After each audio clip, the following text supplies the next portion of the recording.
Smile करने लगी। फिर मम्मा ने पुराने वाली क्लॉक को बेड के ऊपर से उठा लिया। बेड के ऊपर से उठाने के बाद उसे हमने वापस डेस्क पे रख दिया।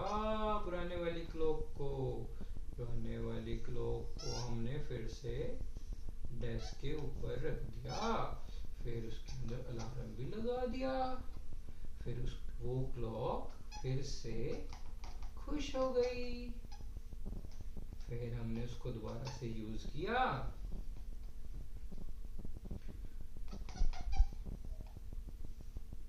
वो खुश हो गई, पुराने वाली क्लॉक हमारी।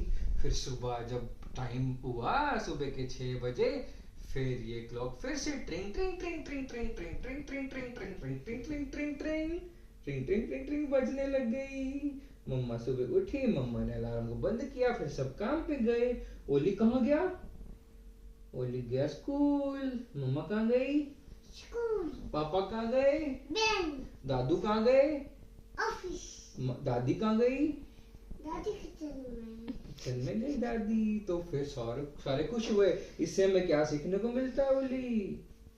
पुरानी चीजों को जब तक वो खराब ना हो जाए फेंकते नहीं है। जब तक वो अच्छी चल रही है उनको चलाते हैं। पुरानी चीजें अच्छी होती हैं, जब वो खराब हो जाए तभी उनको चेंज करते हैं। ऐसे तो पुरानी चीजें हमारे काम आ जाती हैं। तो हमें नई चीजों से अट्रैक्ट होके नई चीजें नहीं खरीदनी, पहले पुरानी चीजों को अच्छे से यूज करना है। ठीक है? हाँ। क्लैपिंग करो।